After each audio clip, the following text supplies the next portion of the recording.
Я рад представить нашей аудитории господина Владимира Определенова. Мы приветствуем вас в рамках нашего проекта Oral History.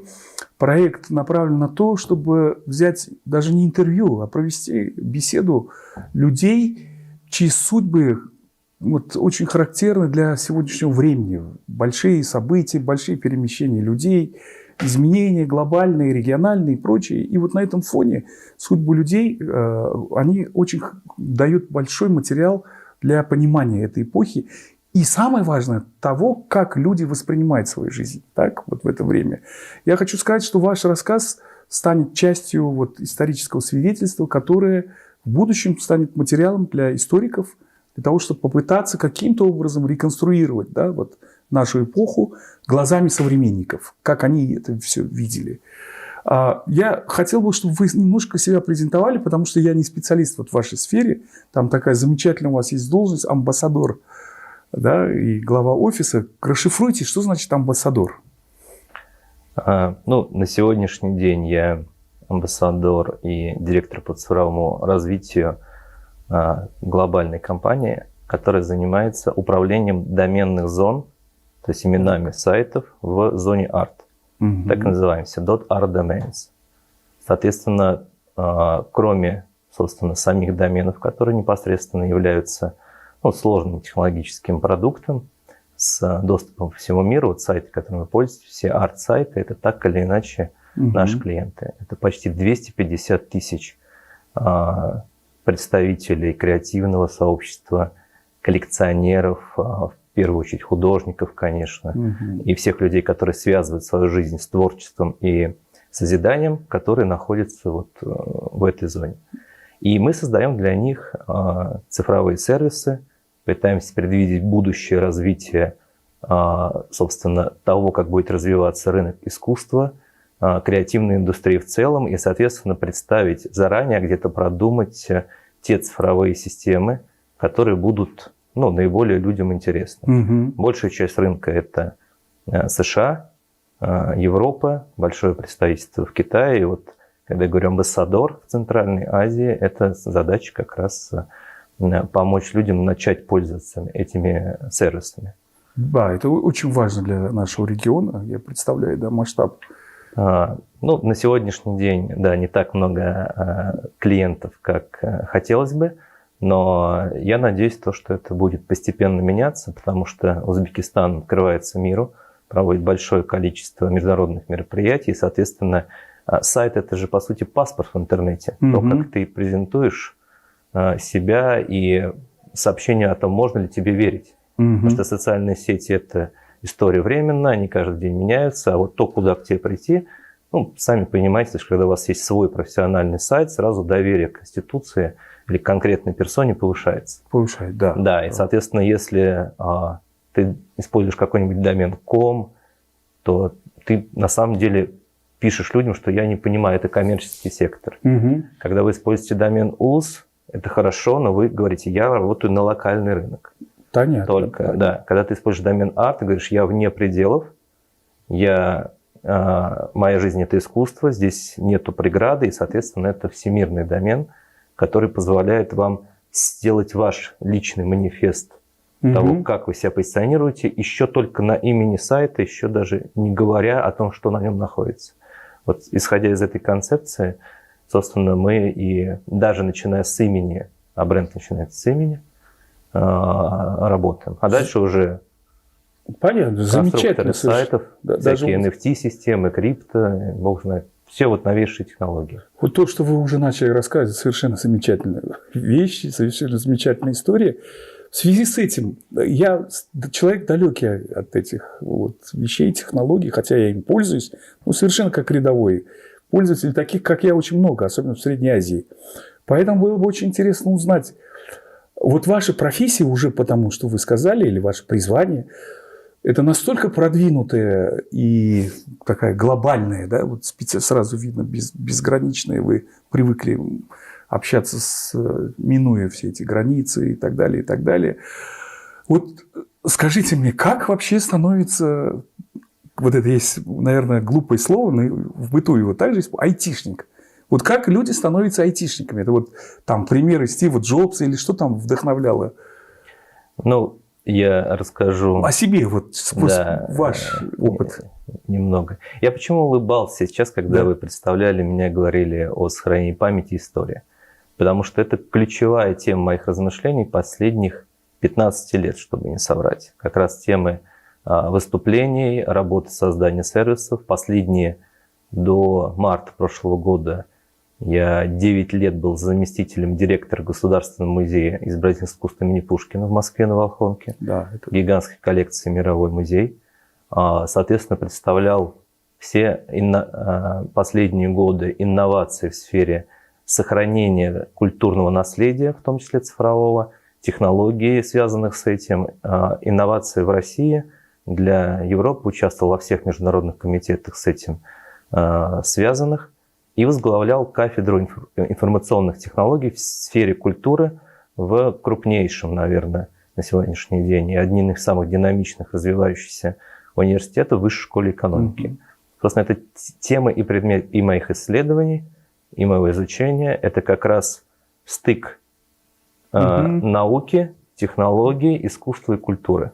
Да. То есть то, как одно влияет на другое, потому что одно без другого невозможно.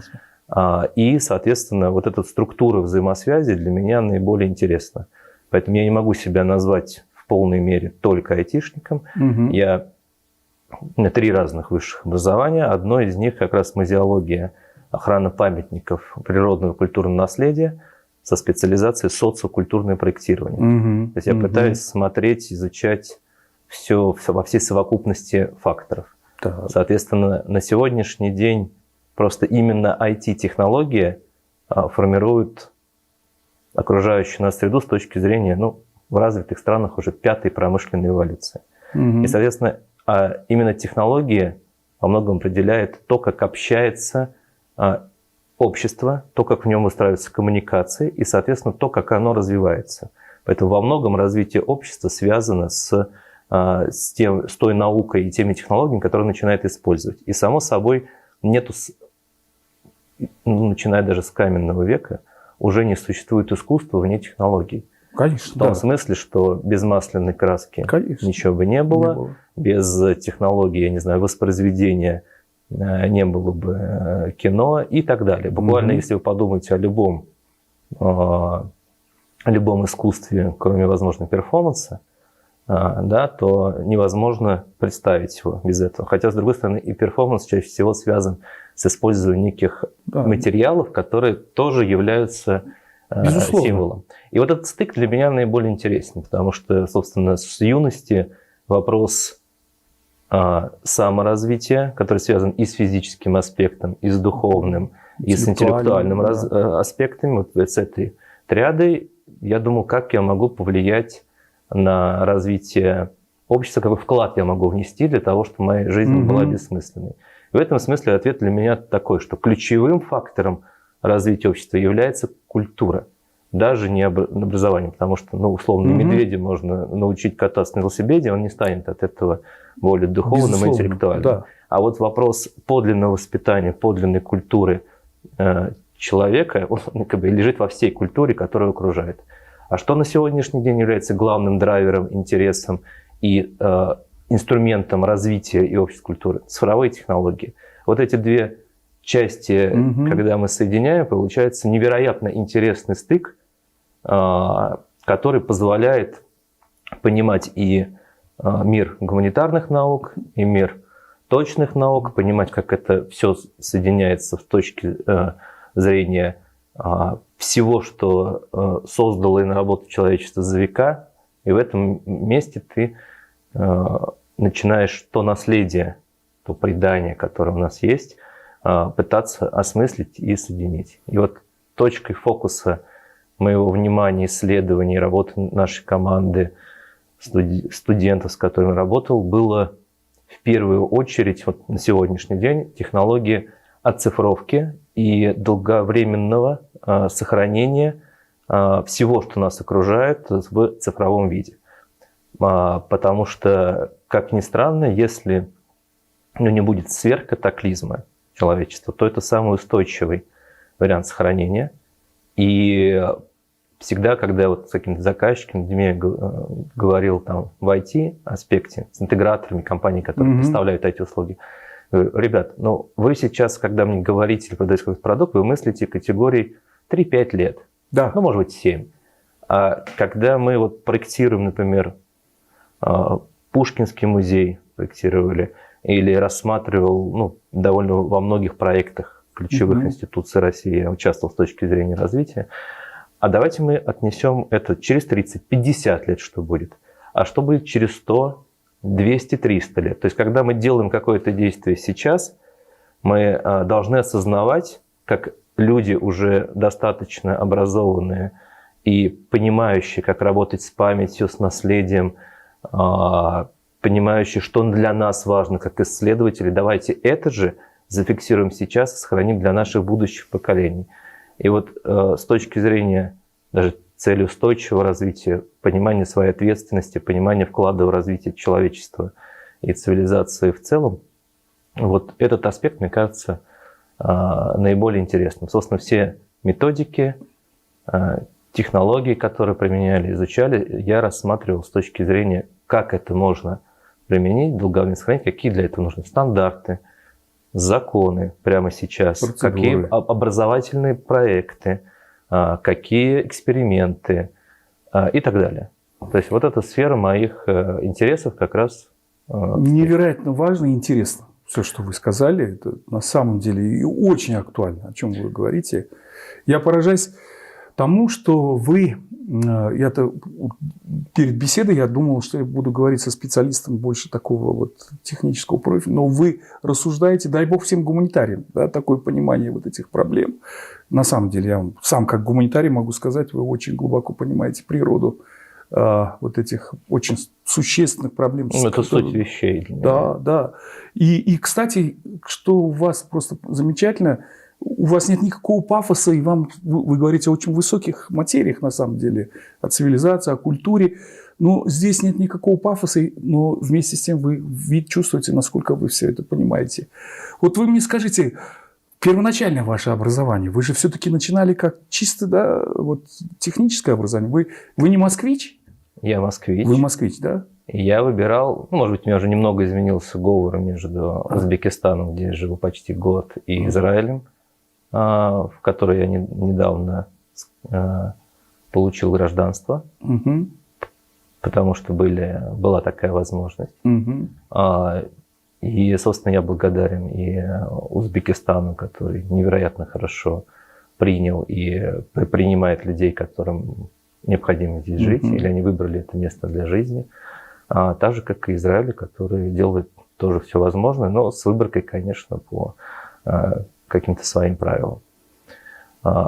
Формировался для меня изначально и математика, и искусство были одной частью. Я закончил и музыкальную школу Прокофьевскую, это одна из лучших школ в Москве по классу фортепиано.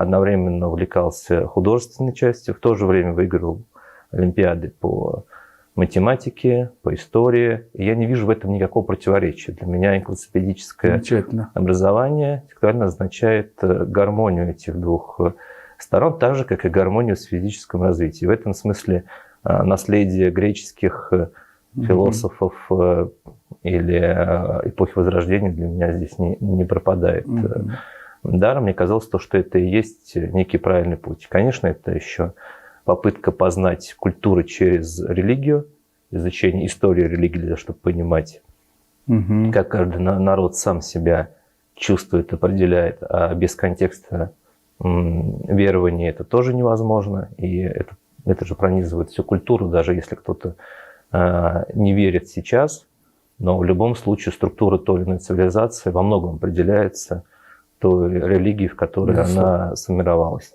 Ну, собственно, изучение этих практик. Дальше очень активное занятие, погружение в практику боевых искусств, связанное с осознанностью жизни, управление страхами, преодолению каких-то пределов, связанных с внутренними барьерами.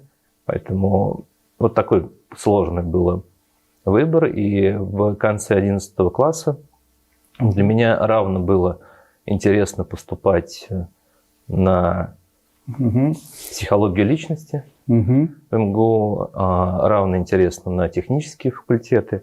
И, в общем-то, я нашел для себя экспериментальный тогда программу, которая была открыта в техническом университете энергетическом, которая называлась «Медицинские и биотехнические аппараты и системы», факультет радиотехники. Соответственно, это как раз было соединение истории про познание человека, его пределов, возможностей и, собственно, все технические тонкие науки, и в то же время физика, и как то, что дает нам возможность понимать, как на самом деле устроен мир до самых небольших граней. Это вот стремление познать, как это устроено, как это работает, которое я применяю в любом деле, это и был первый шаг. А дальше, конечно, в те годы бурное развитие цифровых технологий. Совпало. Совпало, да.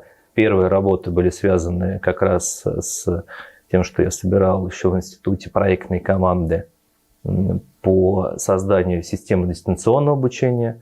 Тогда вообще новинка. Тогда еще диски, да, были. Я помню, я выиграл грант и специальную стипендию МВидео, крупнейшего нашего электронного магазина в России. Такая сеть гигантская.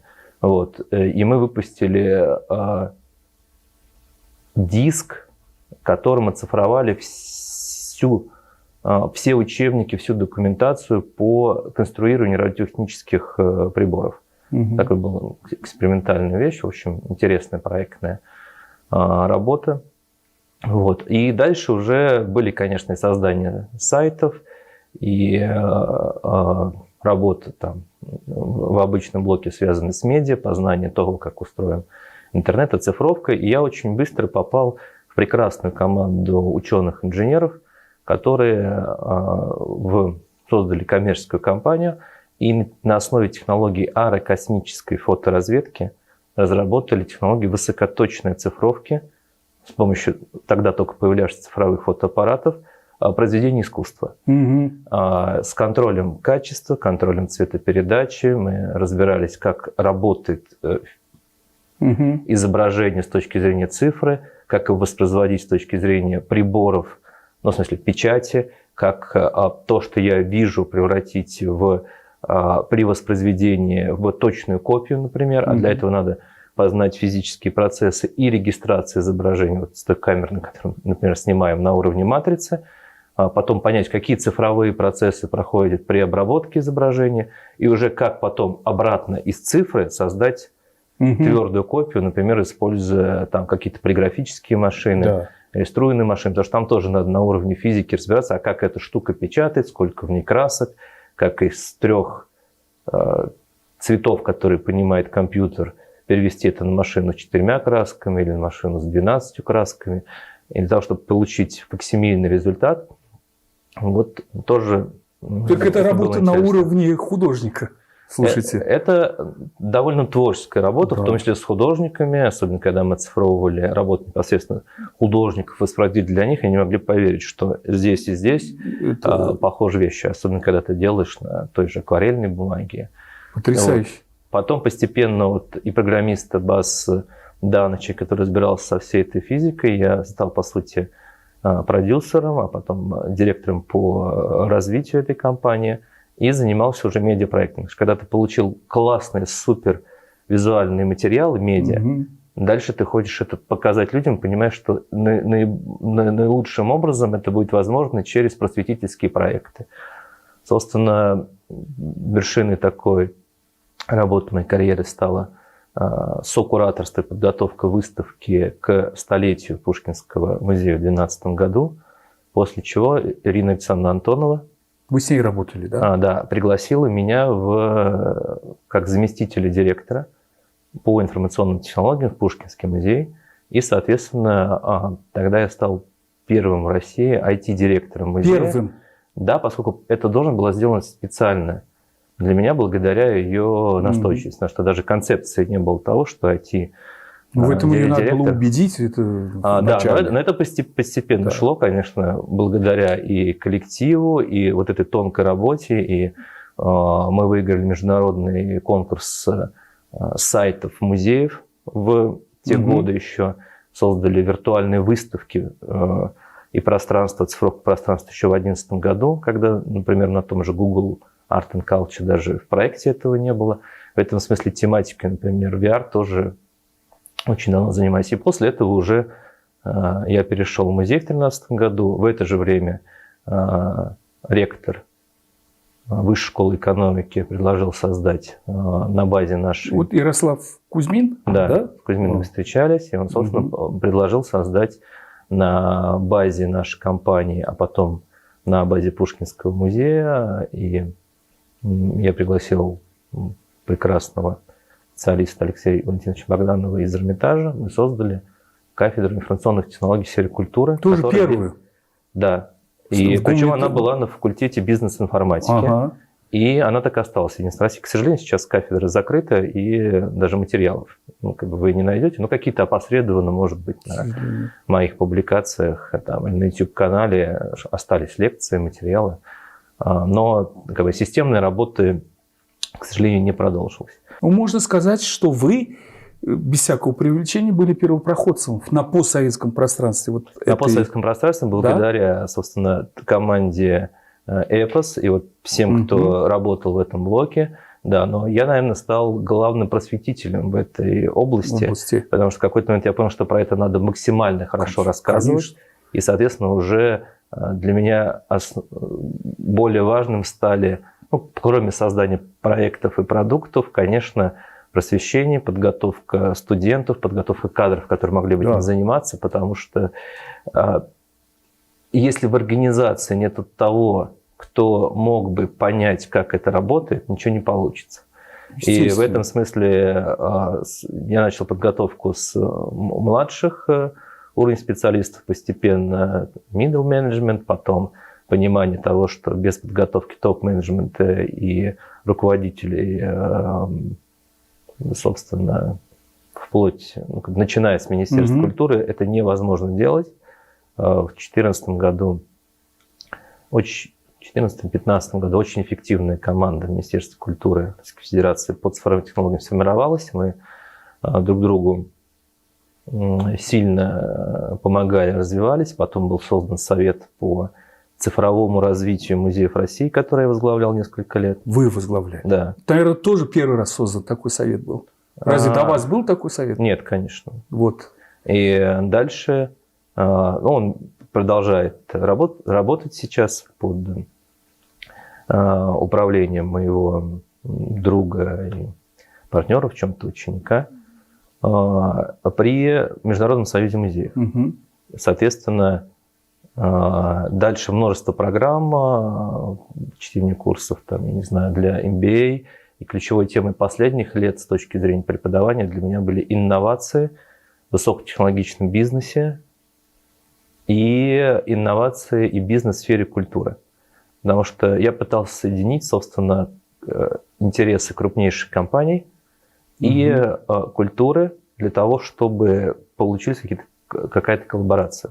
Поскольку, что греха таить, культура – это всегда некие сливки развития государства и общества, потому что, хотя она является важнейшей для развития общества, деньги даются в последний момент. Да. В этом смысле все это практически всегда либо меценатские, либо благотворительные деньги, либо гранты и так далее. Поэтому вот система управления фандрайзингом, система управления коммуникацией, создание качественных проектов, качественных презентаций, репрезентаций для того, чтобы спонсор тоже условно был доволен, но и в принципе, чтобы это были не только проекты внутри стен музея, про которые никто не видит, а проекты, которые бы и его репутацию развивали, и самое главное, прививали людям вкус к просвещению. Это для меня стало, наверное, ключевой темой. Владимир, скажите, а как вас приняла музейная среда? Есть такой стереотип, что это достаточно консервативные люди. То, что вы пришли, это совершенно новые идеи, новые технологии. Все, они сразу осознали, да, всю значимость этой работы? Я имею в виду не только Антонов. Это очень непростая история, потому что поначалу, например, в начале 2000-х это воспринималось вообще цифровые технологии агрессивно. достаточно. Даже агрессивно. Компьютер заменит человека. Дальше вот такой же я видел, ну, как сейчас люди беспокоятся, искусственный интеллект заменит человека, ну и так далее. То есть это обычный разговор. С другой стороны, это как раз я воспринял как вызов по повышению качества своей риторики, публикаций, у вас очень хорошо получилось. Деятельности. Да, для того, чтобы, если люди чего-то боятся, чаще всего, если это не связано с физическим угрозом настоящим жизни и здоровью, если они не знают этого. Поэтому, значит, надо заниматься образованием. Да. И в том числе поэтому вы преподавать стали, да? Да, конечно. Это тоже был стимул. Дальше, да, это замкнутый круг. Да. Ты готовишь специалистов, которые могут воспринимать, они должны успеть прорасти, вырасти на этих местах, получить какие-то должности, остаться в профессии, потому что очень часто ты готовишь, а люди уходят из профессии в силу разных причин. И да, это как раз и занимает примерно 8-9 лет с момента прям осознанного старта, поскольку время, пока ты подготовил программы, пока выпустился первый бакалавриат, пока люди это осознали, пока поучаствовали в конференциях. В общем, самый быстрый шаг действительно внедрения чего-либо в реальную практику деятельности, это 7-8 лет, это просто надо понимать. Если люди хотят вот так вот что-то поменять за полгода, так не бывает. Не бывает, да. И в этом смысле, конечно, долготерпение преподавателям и людям, но с другой стороны, это не значит, что не надо показывать лучшие инновационные примеры. В этом смысле я старался, чтобы Пушкинский музей был центром инноваций и применения цифровых технологий в музейной деятельности. Это получалось. Команда работала максимально эффективно и всем хотелось быть лидерами не в том смысле, что кого-то обогнать, как в спорте, а в смысле делать такие классные проекты, чтобы все воспринимали. И это очень важный момент вдохновения. Потому что если... то есть никто не скроет, что в музеях зарплаты ниже, чем в остальных отраслях, где бы это ни было. Чаще всего, если это не частный музей. И в то же время, как собрать лучших специалистов, которые будут за дело работать, а не ради денег. Только вдохновением, примером и только лучшими проектами, которые можно реализовать без всякого компромисса. Собственно, вот такой подход реализации максимально интересных, качественных, бескомпромиссно инновационных, где-то в деталях хороших проектов и позволил сформировать и команду, и репутацию, и многих других вдохновить на эту работу. Замечательно, Владимир. Вот скажите, я сейчас вам приведу, мне сейчас пришло это в голову, я правильно нахожу аналогию. Вы знаете, когда вы рассказывали обо всем этом, я вспомнил о Ницше. У него был один раз душевный кризис, когда пришло сложное сообщение о том, что сгорел Лувр. И это его настолько потрясло, оказалось, это сообщение неверно, фейк, как мы сейчас любим говорить. Да. Но несколько дней эта тема обсуждалась. И Ницше говорит, это же погибла вся европейская культура. Мы потеряли буквально все. А вот этот способ, вот эти технологии, это один из способов все это каким-то образом сохранять. Да, потому что когда мы говорим уже о технологиях цифровых двойников объектов, которые я прорабатывал с коллегами. И мы работали в международном комитете РИАЧ под методическим сопровождением, например, Виктория Альберт музеем, международным комитетом. Там были специалисты из Европы, из Азии, из Америки. Есть даже такой манифест РИАЧ, подписанный первый раз в 1861 году, который говорит о сохранении культурного наследия через создание копий. Да. Мы занимались тем, что обновляли эту структуру на цифровой мир современный спустя 150 лет.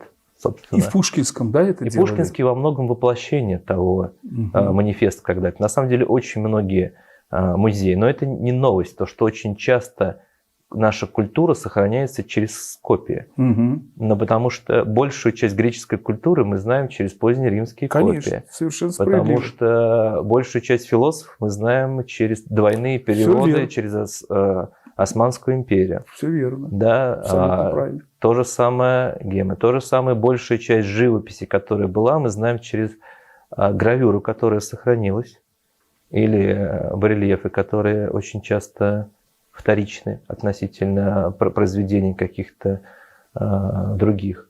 Да? И на самом деле некая копийность и воспроизведение лучших образцов, она сопровождает человечество на всем протяжении своего существования, потому что нет вечных материалов. Вот в том-то и дело. Да. Это настолько уязвимы краски. Да, и в этом смысле цифра – это одна из возможностей сделать вот на сегодняшний день теми технологиями, которые у нас есть, все для сохранения. Потому что по большому счету, если вы проведете, вот, используя все технологии сегодняшнего дня, полноценный технологический анализ, оцифровку оптическую, оцифровку 3D, и с учетом развития аддитивных технологий, то есть технологий 3D-печати, в принципе, можете создать объект практически такой, какой он был. Да, есть такое понимание, как подлинник, там, древность этого объекта и так далее, но концепция подлинника очень часто является смыслом. Например, и в Азии, на Дальнем Востоке, например, концепция подлинника больше подразумевает место и смысл вокруг него. То есть, когда тебе говорят в Японии, что этому храму 1000 лет, в нем каждый гвоздь уже давно заменен и дерево заменен. Может быть, только камень какой-то в основании. Потому что главное подлинное место и его структура сделаны так же. Но, конечно, деревянный дворец не может стоять 1000 лет. Точно так же многих других вещей касается. И в этом смысле, что называть подлинным, да, или в каком месте реставрация становиться. Для кого-то подлинным является, вот как есть русская школа реставрации, которая не любила открывать темный лак. Потому что кажется, что это какое-то время, это эпоха, вот так. А есть там европейская, английская школа реставрации или подход, когда ты смотришь на ложки, которым, условно, 300 лет, они блестят, как вчера сделаны. Или картины, которые открыты и сделаны как будто из-под пера художника, кисти, вышло только что. Да? И это непривычно в своем человеке. Поэтому концепция того, что является подлинным, очень важна. А вот то, что настоящие произведения вызывают подлинные чувства, и это отличает гениальные произведения от массовых, посредственных, это важно. Да. И вот этот момент, вы же можете в подлинное произведение даже на миниатюре или книжке влюбиться. Конечно, да? И это не произойдет, даже если перед вами гигантское полотно, в котором нет никакого таланта, кроме желания самовыражения. Да? Вот это очень тонкие вещи и очень ответственные. Но и темы, которые меня сегодня очень интересуют, это сохранение цифровых двойников, если хотите, цифровых аватаров людей. Потому что уже нету, с помощью генеративного искусственного интеллекта вы вполне можете воссоздать с очень высоким процентом вероятности многих людей прошлого. И уж точно вы можете сегодня сделать такую матрицу записи информации, мысли, типа разговора человека, что в ближайшее время вопрос цифрового бессмертия станет возможным. Потрясающе. И это одна из технологий, которой я занимаюсь с точки зрения разрезов памяти. Поэтому чем больше материалов, в том числе вот тот проект, который вы ведете, если кто-то когда-то задастся целью собирать цифровое воплощение какого-то человека, то это будет очень важным элементом. Другое дело, что пока системной работы в этом деле не ведется, но я надеюсь, что сейчас всякие перипетии с переездами закончатся, и с каким-нибудь из международных университетов я эту исследовательскую тему продолжу. Это то, что вас сейчас интересует, да? Мне кажется, это время к этому пришло, как когда-то было время выпускать стандарты и обсуждать открытые данные.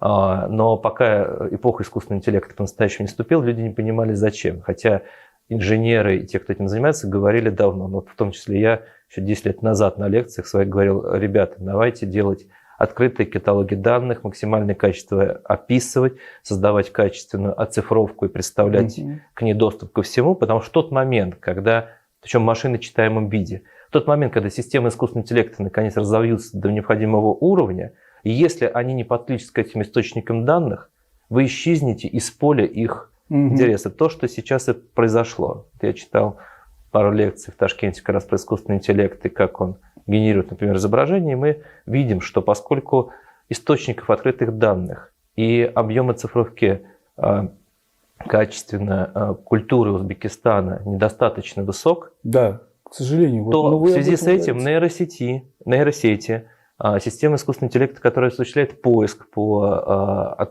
открытым данным и так далее, они практически культуру Узбекистана сейчас очень плохо видят. Да.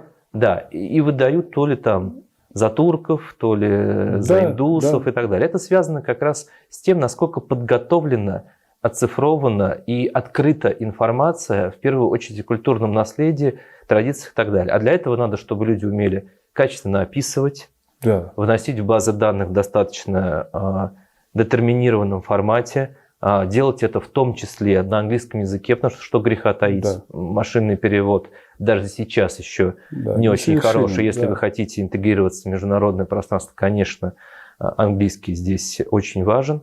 Качественной оцифровки с нужных ракурсов, с нужной цветопередачей и так далее. И эта эпоха сейчас наступает. И первые шаги у нас здесь. Да, очень важно то, что эти шаги делаются, и Фонд культуры в том числе поддерживает эти проекты, создается госкаталог музейного фонда. Но вопрос в том, чтобы каждый человек, который участвует в этом процессе, это тысячи людей, осознавали значимость того, что их работа на месте очень важна, поскольку дальше это будет на самом деле достоянием всего мира. Да.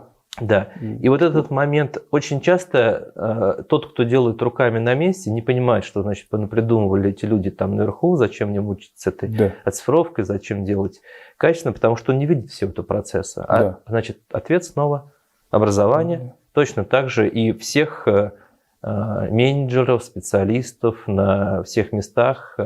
В противном случае, если люди делают что-то неосознанно, они не могут сделать это точно. Точно так же, как вы не можете переписать книгу, не понимая языка. Конечно. Да, то есть там будет такое количество, она будет похожа на ту книгу, которую вы переписываете. Безусловно. Но я как историк это знаю хорошо. Но ответа не будет. Это же гигантская проблема для старых рукописей, когда пытались нанимать писцов, которые реально не знали языка и не могли перевести, они просто рисовали, как это похоже.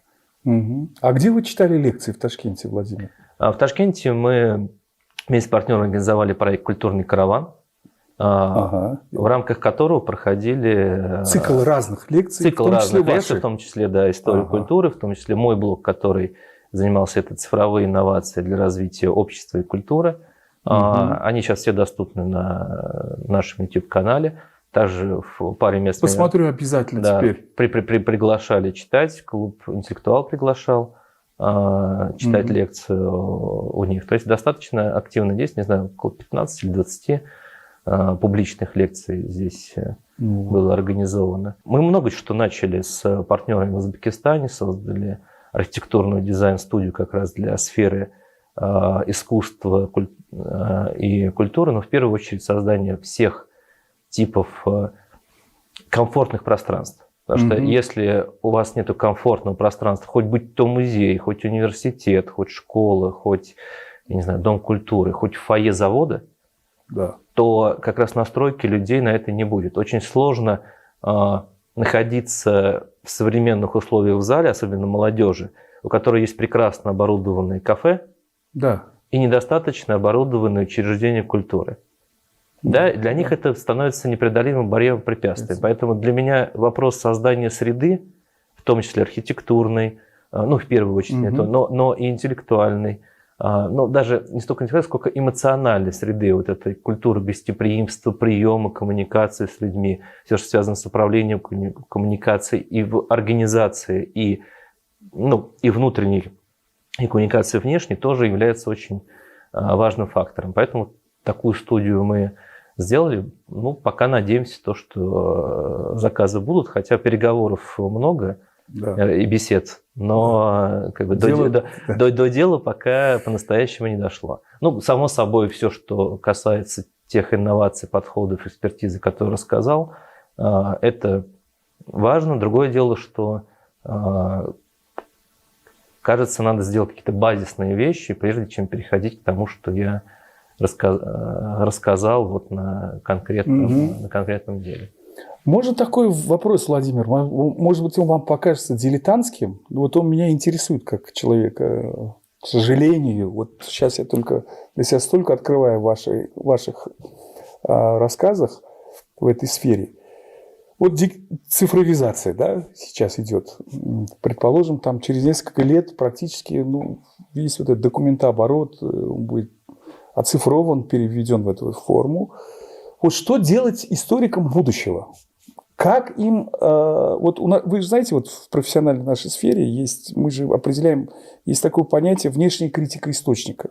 То есть мы определяем его подлинность. У нас есть. Что делать с этим? Есть для этого технологии? Как проверить, что документ создан не неделю назад, а 50 лет назад? Вот это важнейшая тема, связанная с защитой от фейков, формированных искусственным интеллектом. Даже сейчас можно подделать и фотографию, что угодно. И вот одна из тем, которой мы как раз в компании, про которую я говорил, .art Domains, занимаемся, это так называемые цифровые паспорта произведений пока искусства. Но, в принципе, да, и любых объектов, какая разница. Просто это наш фокус. Архив. Искусство, история и так далее. Предметов, скажем, историко-культурных предметов. В чем суть? В том, что когда вы оцифровали какой-то объект, если вы авторитетная институция, вы можете тут же зафиксировать это неким паспортом в цифровом мире, зафиксировать его на технологии блокчейн, вся суть которых заключается в создании цифрового подлинника, который точно известно когда и кем создан, и что любые изменения, внесенные в них, будут записаны.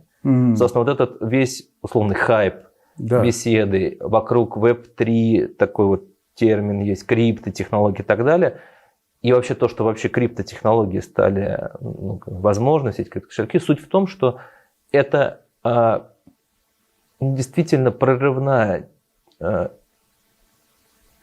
технология, связанная с тем, что преодолевается главный барьер цифрового мира – копийность. Именно технологии блокчейн позволяют говорить о создании цифровых подлинников или цифровых отражений реальных объектов. Дальше уже вопрос маркировки, соединить физический объект с цифровой его сущностью. Но это тоже развивающийся фактор, там есть много вариантов маркирования, соединения этих вещей.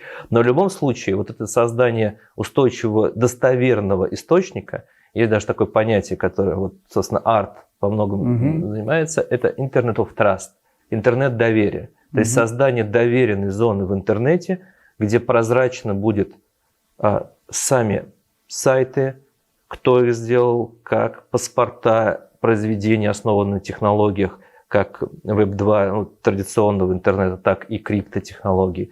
И мы даже сейчас запустили технологии соединения так называемых криптодоменов.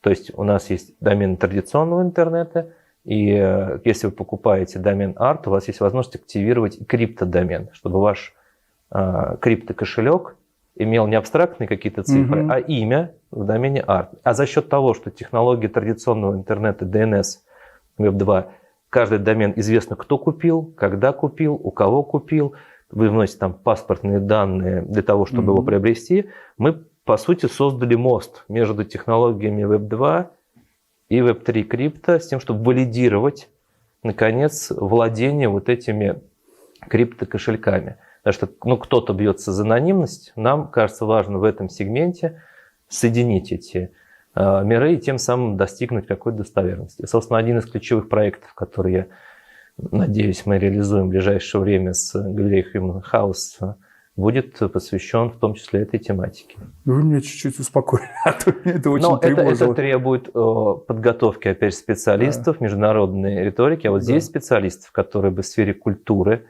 искусства и истории вели диалог на том уровне, который мы сейчас ведем, очень мало. Очень мало, да. Да, и это буквально там единицы по всему миру, и я надеюсь, что эту тематику получится развивать. Но наша съемка может быть, пускай небольшим, но вкладом в обсуждение этой темы. Поэтому я и стараюсь рассказывать довольно четко и открыто, чтобы люди понимали важность того, что происходит. Спасибо вам большое.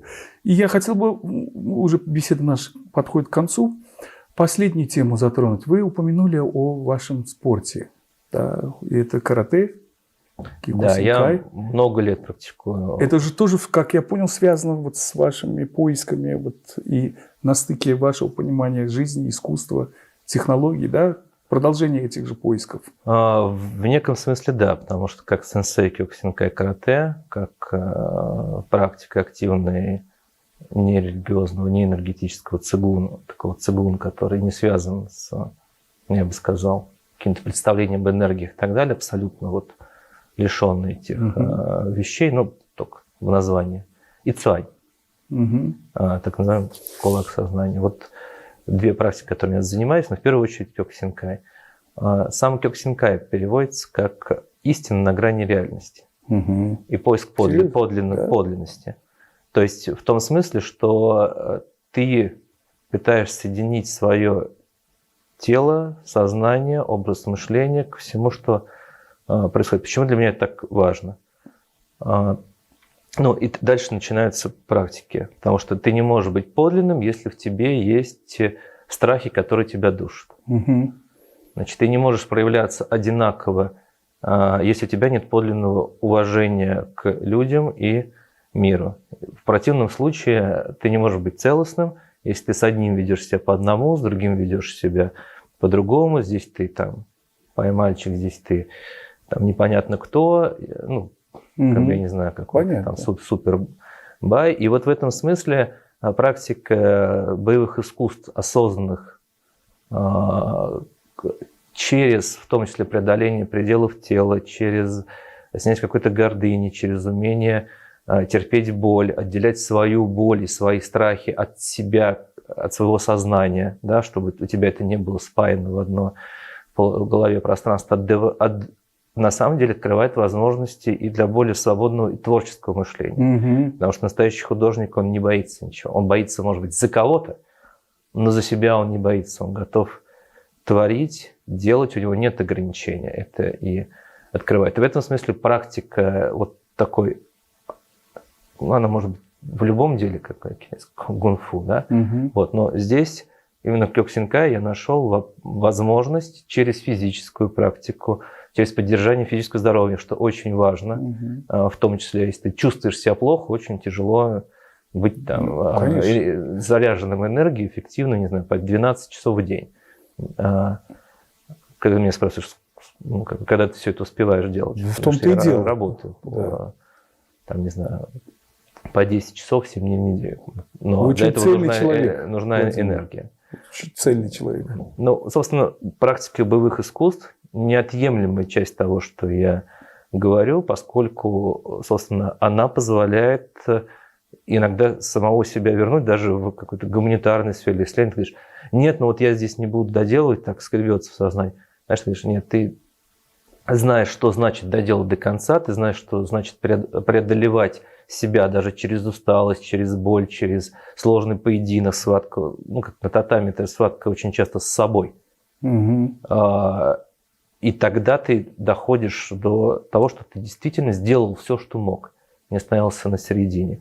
И такой же настрой, мне кажется, должен быть у любого ученого, любого исследователя, который занимается любой темой, вообще любого профессионала. Да. В этом смысле какая разница, на чем мы развиваем то или иное упражнение, в том числе волевое.